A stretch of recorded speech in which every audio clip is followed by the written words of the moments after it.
Michael paused, studying his scars in the firelight.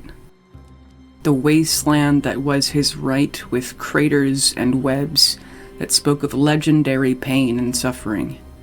Abysses of hate and impact over and over and over again. He agreed with the others. The noise violence itself made was the feral, unhinged growl from Stephen's throat. Elder Michael's thoughts were haunted by Stephen's screams. Elder Michael's dreams were filled by the power within. Stephen at last noticed that Michael was staring and turned to him what Claire called blue. The other side of his face. The one with the eye that showed you directly into his soul. A sad, scared, curious, worrying child who wanted absolutely nothing more than warm hugs, sleep, and food. There wasn't anything wrong with that. Blue had earned it. Blue had been hurt enough. Blue was safe and just needed to rest now. He deserved to be happy. The other one, though. The work boy. The one Stephen had been all of his life until now. The one who scared Michael's battle-forged men shitless in the bar the other day. The orcs had created him by driving the work boy insane with pain, fear, and hunger. He took control, making Stephen absolutely lose control, because even the slightest thing had threatened what had made all of that go away. Claire. Michael remembered in how the first time that Stephen had been granted the ability to fully speak, within a paragraph he was begging her, "Please don't leave me."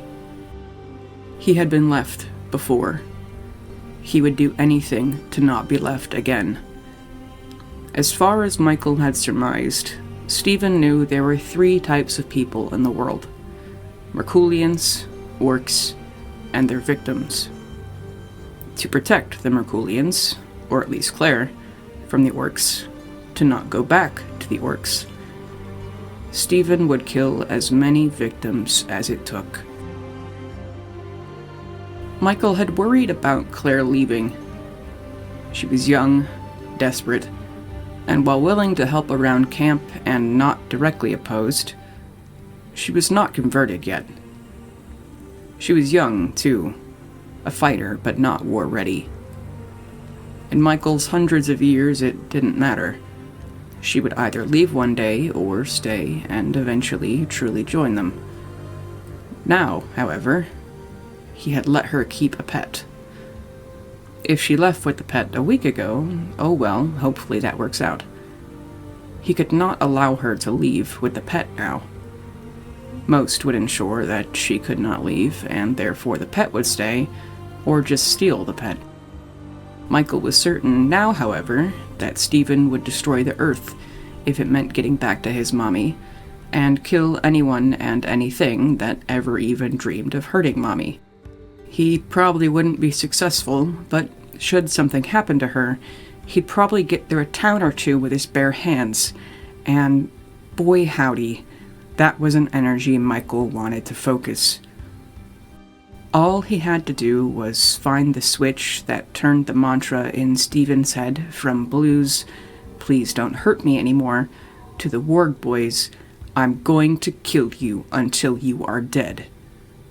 And figure out how to flip it without Claire being in danger. Preferably without Claire being involved at all, just to reduce variables, but that wasn't feasible at this juncture.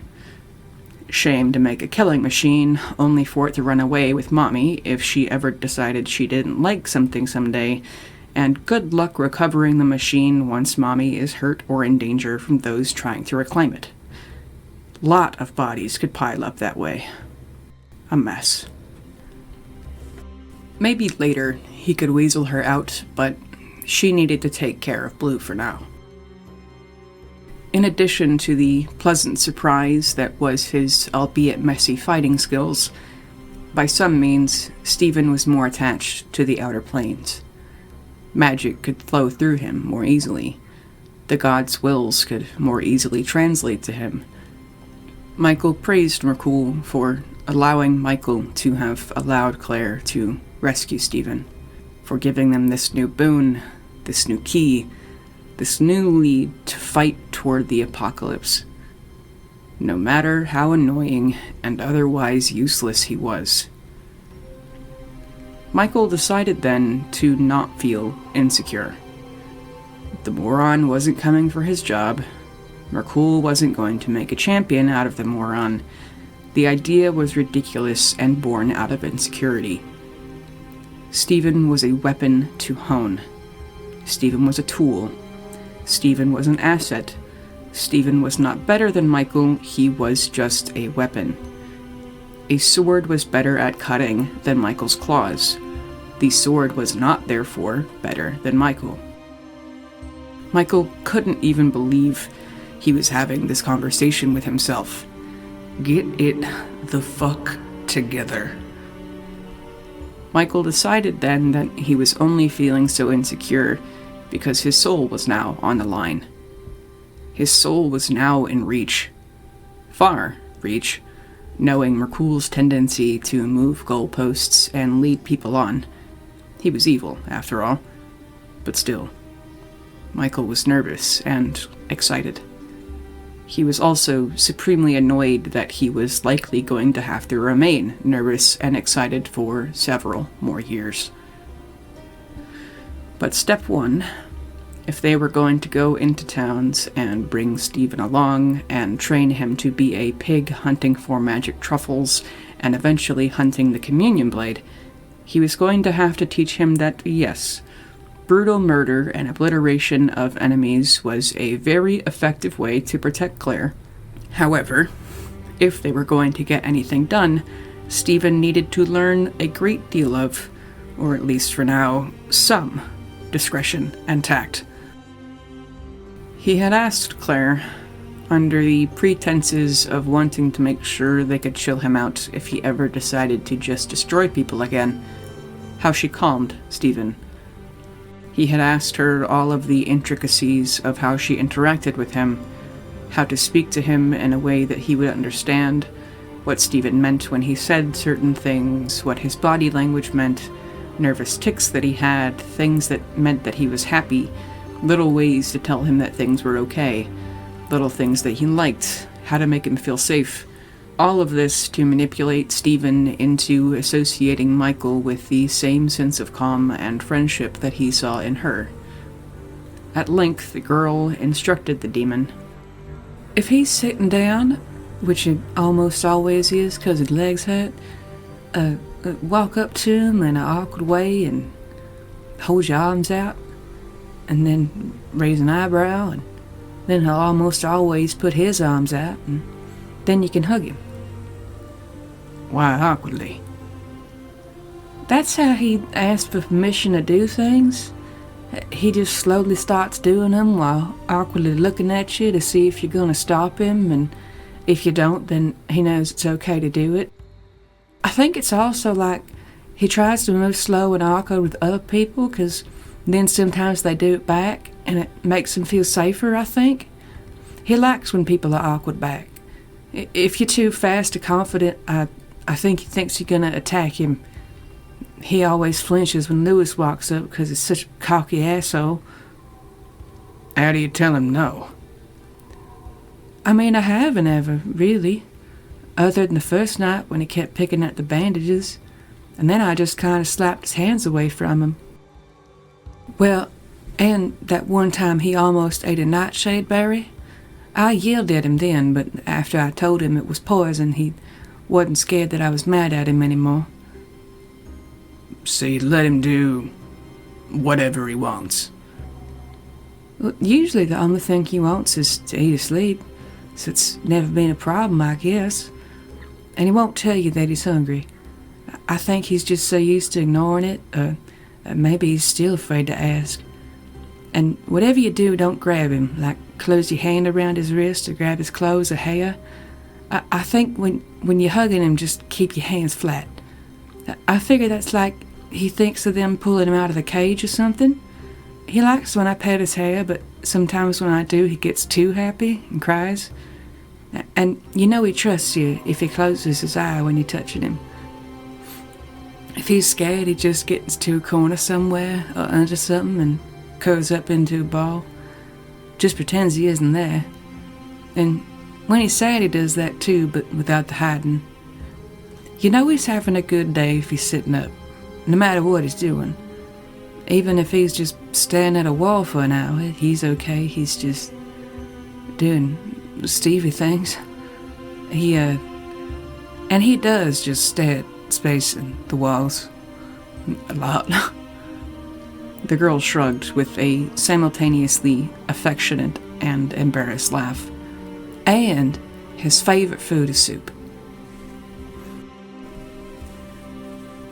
As Michael had expected, it took everything that he had to be patient with the boy and certain of himself, fretting that any mistake could possibly lead to the loss of his soul forever, and to not self-fulfill this worry by killing the boy out of frustration.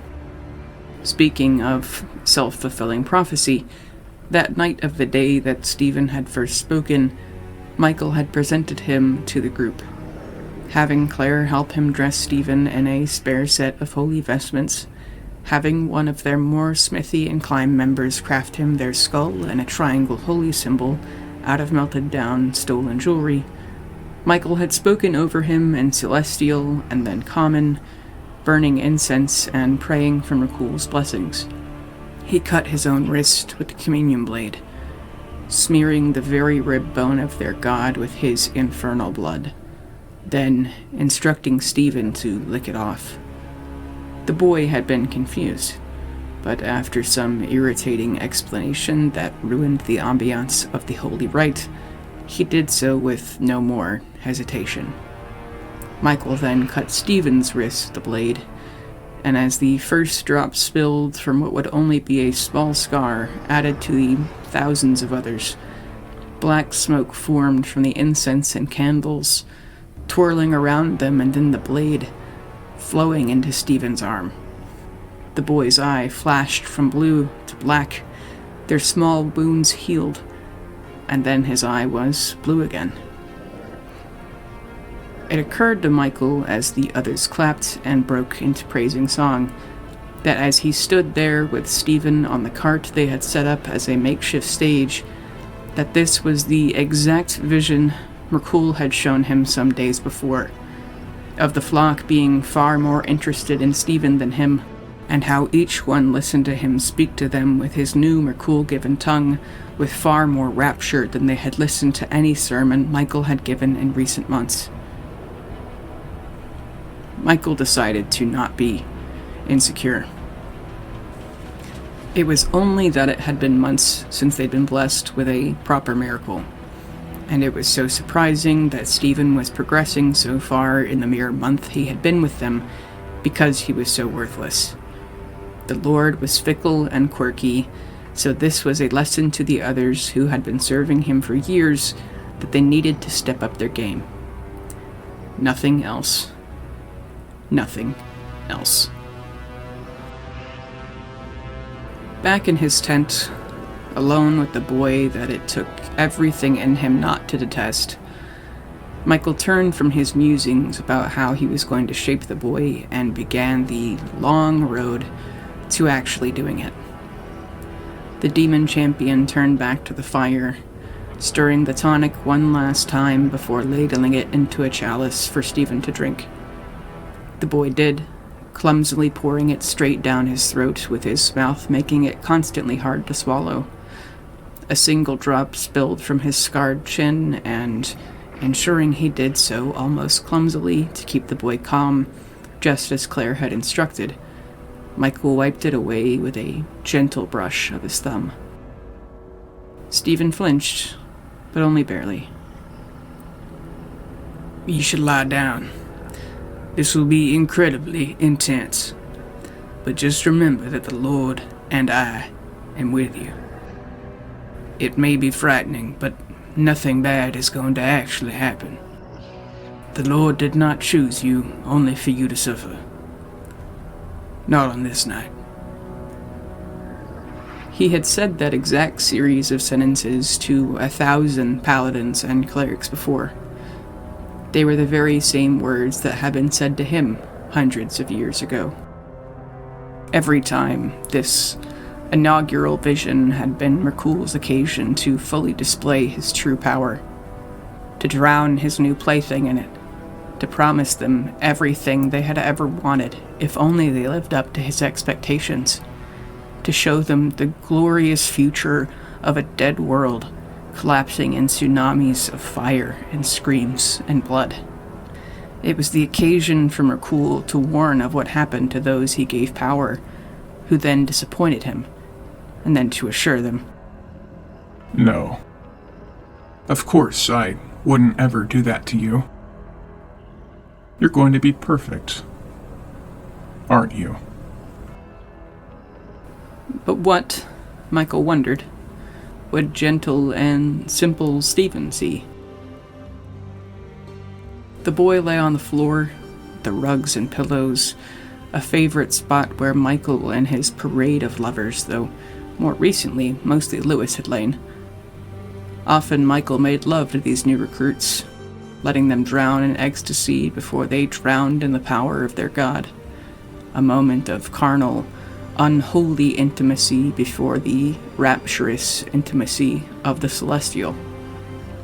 Stephen would not be so used. Claire would never approve, and though the girl's motherly protectiveness would likely prove annoying as Michael's manipulation of Stephen went along, there was nothing to be done about it now. Not until Michael was certain Stephen liked him more than her. He fondly reminisced this tradition more, hanging on to memories of standouts in these thousands of paladins and clerics gone by as he sat and lounged on the pillows next to Stephen while trying not to resent Claire. Gently, slowly, Michael touched. Stephen looked up but did not seem alarmed, only cautious. So Michael continued, caressing Stephen's crooked ankle through his boot before reassuringly patting it, and taking his hand back away. "You not angry at me now?" Stephen quietly asked. His eyes were already starting to go hazy, and his broken tongue slurred. He wanted to make a supreme gesture of it, and so he told the truth. "No. I did not want to be upset with you. I was upset at the Lord.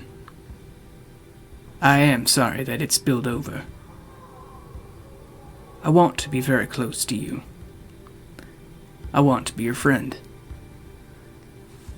"I want friend too," Stephen said brightly, despite his eyes starting to fully flutter as the tonic continued to take over. "Michael, Myrkul say you teach me. No say before because I not want to make angry. Want to ask when you're not angry." "I do intend to teach you many things, Stephen. And I pray, Myrkul, that you give me your instructions. The others in the church might get the wrong idea if the warg boy starts ordering your champion around. Myrkul thought that thought with as much tact as he could muster, knowing the god knew his true feelings despite that, and wondering if his god was just mocking him and pulling his chain yet again. Yet again. The first thing I will teach you is to accept the Lord's calling. Close your eyes, breathe deeply, and surrender your mortal form. The potion would have forced him to do so anyway, but Stephen obeyed, and soon the flickering under his eyelids proved that he was deep in dreaming sleep. The boy tossed and turned and twitched just barely, and Myrkul was so full of rage and hatred that he had to step outside for a smoke break when, instead of the usual thrashing and moans of both pleasure and horror, Stephen began to rest with a small smile on his twisted face. Myrkul smoked half a joint while trying to calm down before accepting that chasing calm was going to be futile, slapping it to the ground and stomping it out in frustration. Knowing that his sanity wouldn't survive watching Stephen dream, despite his promise and tradition of being there, Myrkul set off to find Lewis and work some anger out on the warlock before he killed someone.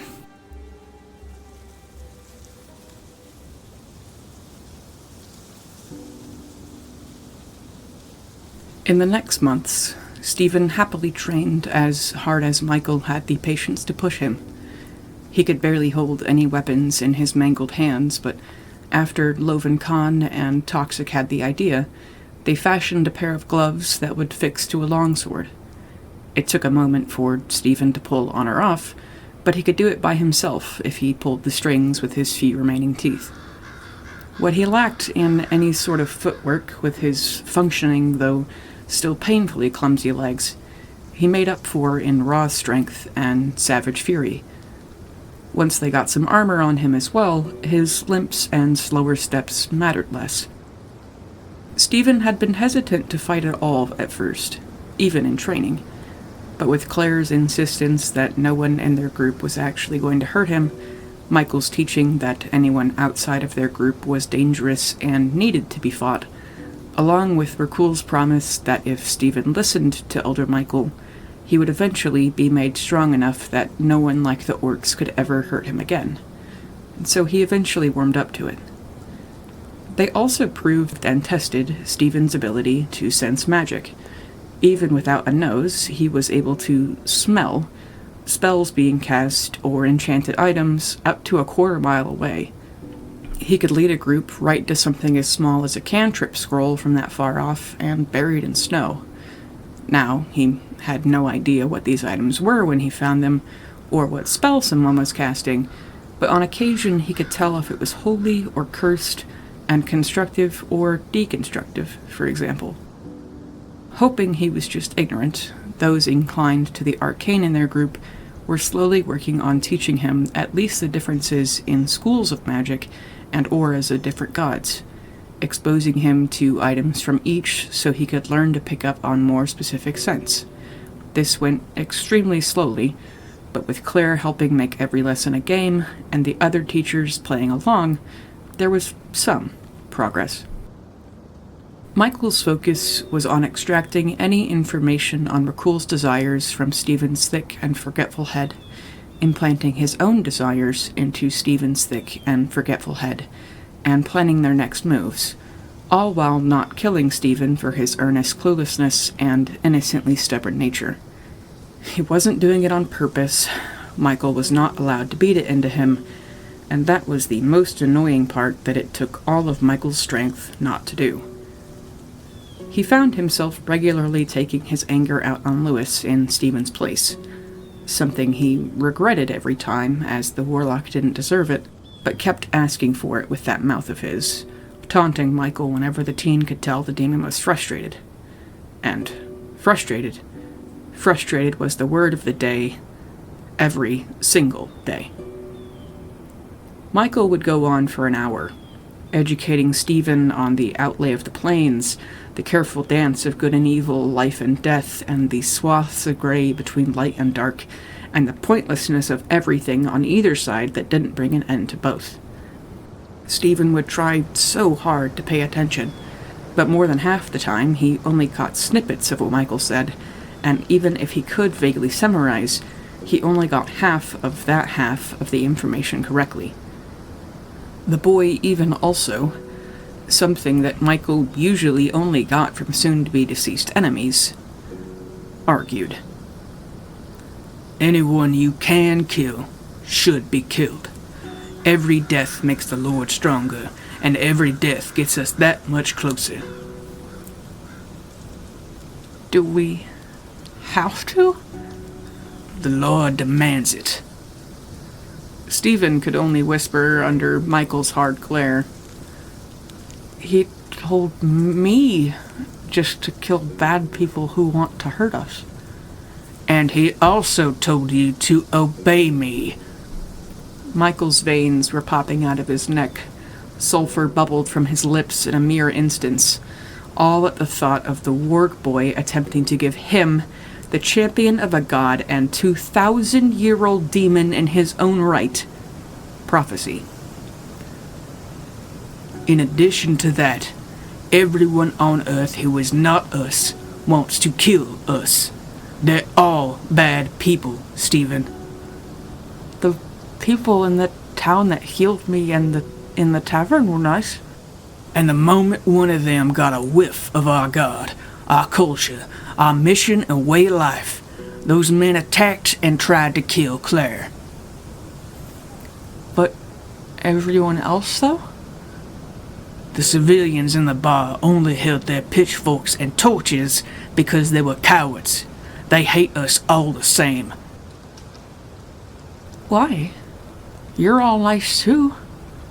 Because we have the strength to do what they cannot, that which must be done. They reject the truth and hate us because we strive for it. They only got scared of us and didn't like me when I started killing the bad men. Because the bad men were on their side. From their perspective, you are the bad man, even if all you wanted to do was protect your friend. But if we're both the bad men and both all the good men, what if we do things the good men do? To make them like us? Then we're all good. They will never rest until we are eradicated, because we will never rest until we arrive at the same. But until we get there, Stephen kept trying to lead on. Maybe we can look easier if we get along. Michael could not understand how Myrkul himself put up with this questioning. He decided that whether the boy would ever accept their dark practices or not, he must be useful enough for the Lord of Bones himself to disregard that. Myrkul had already made a paladin out of someone who thus far hadn't even accepted a modicum of the faith. The god needed the boy for something and was keen to keep him as close to himself as possible. Impossibly close, in fact, as far as what Michael had ever seen in any lore or life or history. He'd been told a story by a concerned flock member who had approached Stephen as he had been staring into space for a while after a combat training lesson, one hand in the sword-holder glove and the other holding himself up as he placidly sat in his armor on the grass. They'd asked him, concerned that the vacant look in his eye was connected to a blow that Stephen had been dealt to the head about an hour before, "What are you doing?" According to the report, Stephen had shaken his head and blinked repeatedly to look at them and focus back on the present. Once he processed what the person had asked him, he said casually, "Oh, I was talking to Myrkul." "Oh, praying?" "Yes." "What about?" "If you're worried about something, maybe one of us can help." "Are you in pain?" "Oh no, I was asking Myrkul if he knew where I was from. I was just thinking about it, trying to remember something again, but he says no. He only knows what Myrkulians know." But if he ever found out, he said he would tell me. Oh yeah, Michael said you didn't remember much. It was on a beach. That's all I know. Myrkul said he could tell I went to follower churches a lot before the orcs, like left over from hearing prayers and being blessed and stuff. What? It was funny. He pretended I had dust on me and brushed it off. You know his name's Myrkul, right? That's who you were talking to earlier? No, I was talking to Myrkul just now. He said he can make me dream while I'm awake so I can talk to him. Like he comes halfway down and I go halfway up and we meet in the middle. But he sent me back so I could talk to you. This person gulped then at the thought alone, and now gulped at the nuclear look in Michael's eyes, finishing up his report just as quickly as it had happened in the past. Well, I just wanted to know if you were okay. Sorry to interrupt, Myrkul. He says it's okay. Oh, cool. See you later, Stevie. Bye. Michael had decided that Stephen must be very important to Myrkul. He must be able to find the long-lost communion blade or some other path to the complete apocalypse. He must be the key to something worth Michael's soul. That was the only explanation of how all of this could be worth all of this. Again, and especially after this conversation, Michael found himself taking his frustration at his nearly humiliating task out on Lewis. Every thrust made up for each occasion of wanting to punch Stephen in the face. The quarter dragon did protest how rough Michael was being. He protested about the occasional slap on the ass turning into a black eye when Michael lost a little control, but the fledgling warlock complained about everything. His usual little snarky quips could not be laughed off while Michael was so enraged. They only fueled the infernal fire within. But Lewis continued doing it, despite knowing what the consequences were. He could heal Lewis instantly, or give Lewis the power to heal himself instantly, so it wasn't like it even mattered anyway. Michael rarely cared about Lewis's disdain for rough play, and often played a little rougher and struck a bit harder, just to spite him. Squealing in a little pain or compelled pleasure wasn't silence, but it was what Michael was going to make Lewis do if he couldn't shut up while Michael was stressed out, and if the work boy didn't stop being so annoying. Perhaps because of this, perhaps just because they were down south now and the weather was nice, Lewis wandered around camp more often. He made it clear to everyone, even if Michael couldn't, that he detested Stephen. Lewis didn't worship Myrkul. He worshipped Michael, who happened to worship Myrkul. He was of a different set of rules and a different class, and made sure that everyone knew that he considered himself to be above them. He avoided the work boy at the cost of any social decorum, even if the rest of the camp had happily accepted him as their mascot and an inspiration. Lewis would not talk to him, would not look at him, and if Stephen approached within 10 feet of him, Lewis would up and leave. It was obvious to every single person in camp that for some reason Lewis hated the new paladin. Or, at least, it was obvious to every single person in the world except Stephen. Stephen smiled at and greeted everyone he approached or that approached him. With Myrkul's blessings, the wide yarns sung about his deeds, and his earnest excitement about making more friends now that he knew beyond the shadow of a doubt that they wanted to be his friends too, Stephen had become extremely social. Where he used to cower if he ever caught someone's gaze across camp, after having the god of the apocalypse encourage him, he now might wave. He hadn't hidden under the blankets or thought about using a cage as a turtle shell in weeks. He would stare into space, as he often did, sometimes secretly but extremely unnervingly talking to Myrkul, sometimes just literally thinking about absolutely nothing. Claire loved this about him. Stephen lived in the moment. If there was nothing happening in the current moment save the wind rustling the sunlit grass around them, then to him that was all there was in the world. It comforted Claire that despite the terrifying advancement in Stephen's reputation, status, and power, he always went back to staring into space. He always went back to sleeping in her tent at night. Myrkul was the father that they had decided to choose, and even if it was a dark and evil one, how much damage could the Lord of Bones' schemes actually do to Stephen if little old Blue spent so much time blissfully unaware that schemes were a thing that could even exist? Stephen was smiling, Stephen was happy, Stephen was walking, talking, and growing strong. It had happened so quickly, sure, but it was everything that she could have ever wanted for him. There was exactly one thing around that she would never have wanted for him, though. That one thing was a lithe, dark-haired, gold-clawed, haughtily sauntering warlock douchebag. Claire had noticed, naturally, as a mother would, that Stephen often looked at Lewis, the quarter-dragonborn warlock and consort to the champion of Myrkul, just a bit too long. Several other people had also noticed that Stephen often watched the ever-strutting, flamboyant narcissist just a bit too long. A few had even chuckled and commented, "He doesn't have a chance in hell, but hey, Lewis and Michael have an open thing, so I'm rooting for him." Among other laughter, another then brought up that Stephen's chances were lessened even further by the common knowledge that the orcs had amputated his tool.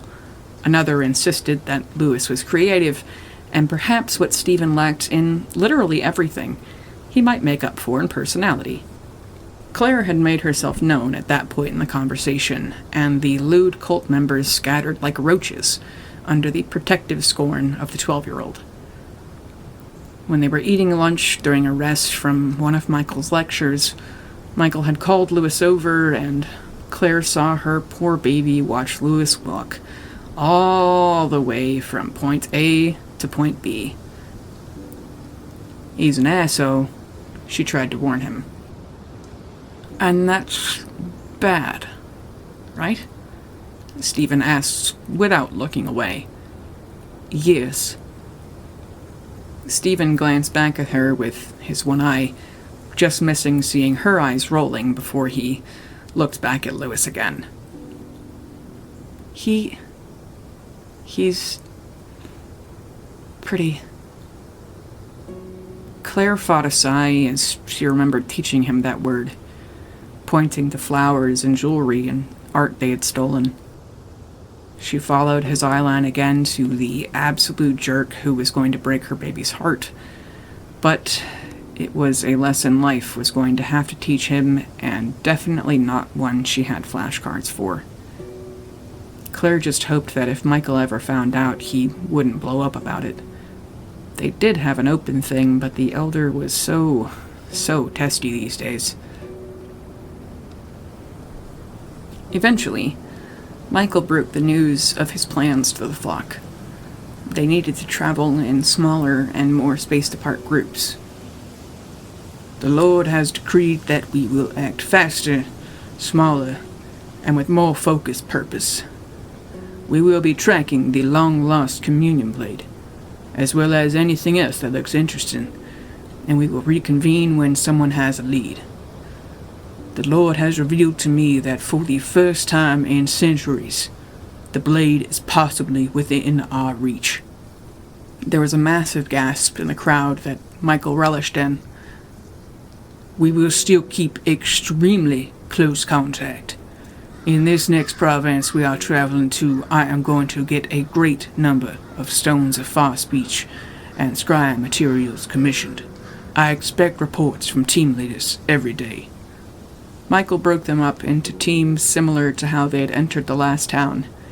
Instead of leaving raving fanatics behind this time, though, he made one group of the worst troublemakers and put them all together.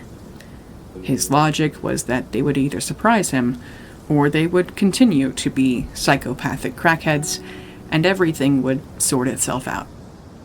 To this team, he assigned a far-off cave system that they had learned about some time ago, but had yet to investigate.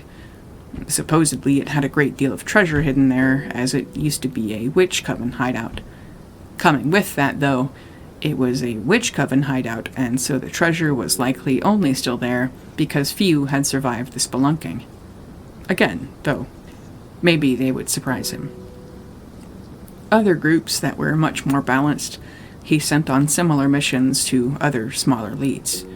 Some to cities with libraries, or to make deals with wise wizards or druids or other such folk that owed Myrkul favors. His personal team was the largest, but would also be the closest under his watch, and so he was confident that they could avoid notice. This rank included Lewis, Stephen, and Claire, of course, as well as Livin Khan, Don Bradman, Thera Estophilis, Waken Young, Toxic Pam, Allen, Carlex Black, Jermaine Rich, and Risque Pickney. Taking all the wind from his sails after this announcement, though, Lewis complained to Myrkul the instant they were alone. "That freak is coming with us?" "Obviously," Myrkul spat. He backhanded Lewis for being so stupid as to even ask.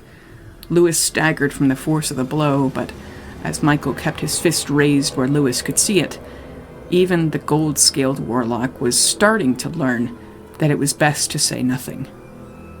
Myrkul felt a bit more satisfied about everything after Lewis's only reply was a angry snarl. "Be happy I'm not leaving you behind," the demon sneered. Lewis bitterly gritted his teeth to keep the vile words that spilled from his heart inside, and after healing the quickly growing welt on his cheek with the very magic Myrkul gave him, he stormed off. He found the very freak who had caused him so much grief in this stomping march into the woods. It had been by chance. Annoying, infuriating chance.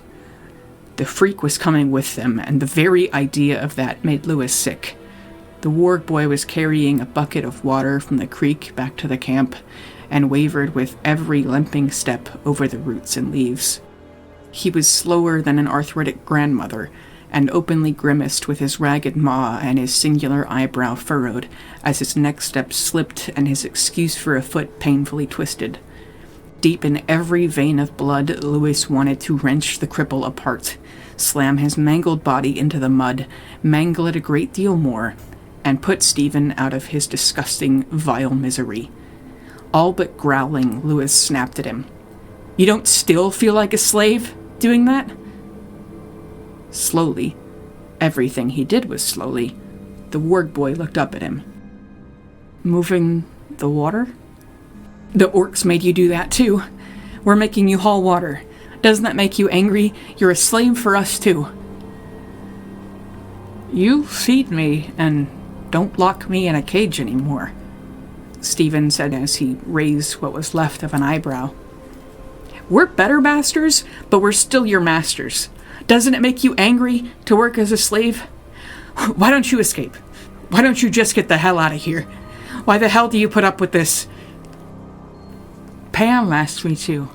"Because you're a slave." "Because she's going to make soup, and she will let me have some." "So what? Is that her paying you? You could say the orcs paid you too." "She will not give me soup because I get the water. She will give me soup because she's nice. I'm nice too, because I get the water when she asks." "So the orcs were nice when they fed you, and you were nice when you did what they wanted to." "No." "Yes." "No." You got the water for them, they fed you. What's the difference?"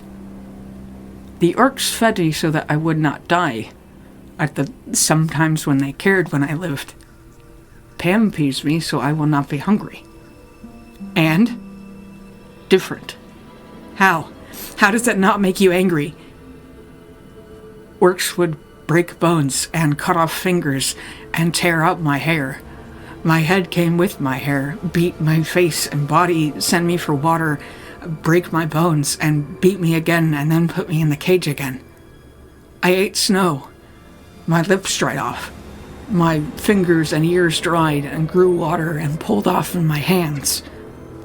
What made me angry was that sometimes I could not get the water even if I wanted to, because they broke my legs or my ribs were broken and I could only breathe blood, or I was so sick and so cold it was black, and they made me that way. And then they were angry that I was that way. And I would try, and they were angry even when I tried.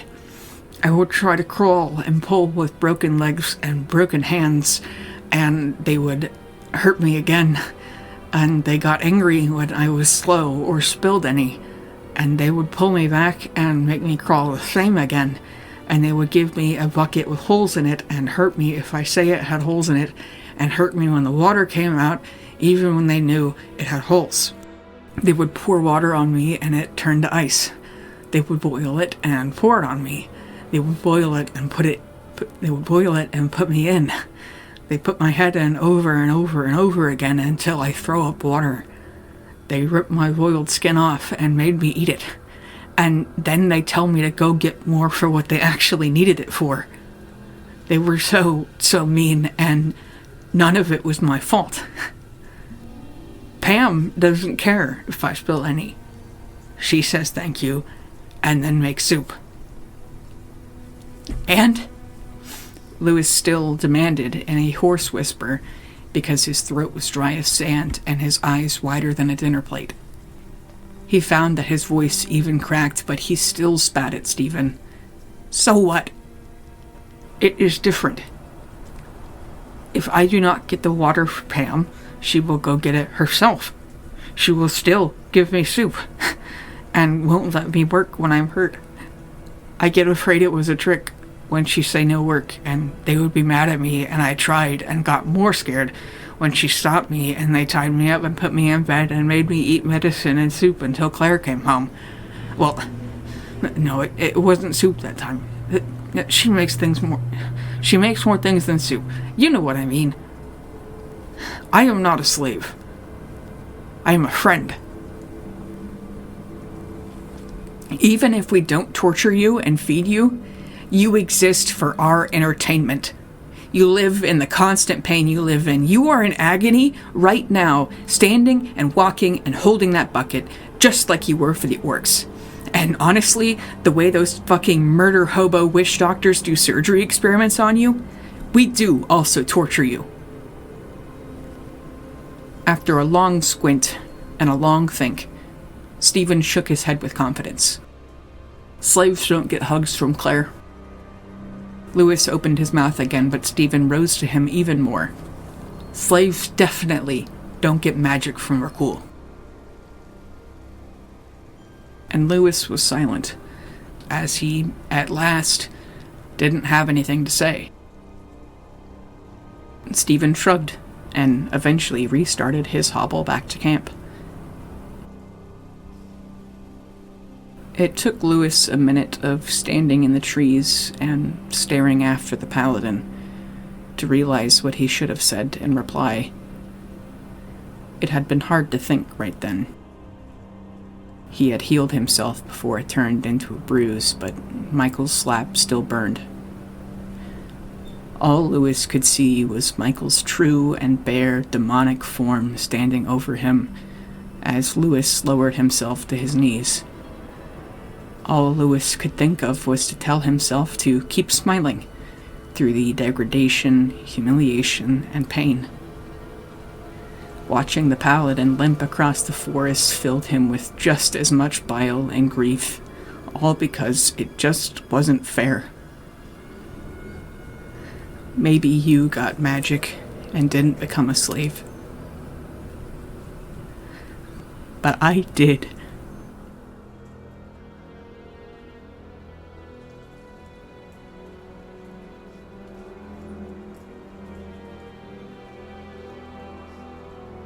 Hey, it's your GM, Bailey Ford. I would like to thank our regular players, Darian, Matt, and Ian, Hip for our cover art, and Tabletop Audio for our background music. You can find us on Twitter at @CIllithids, and thank you especially for listening.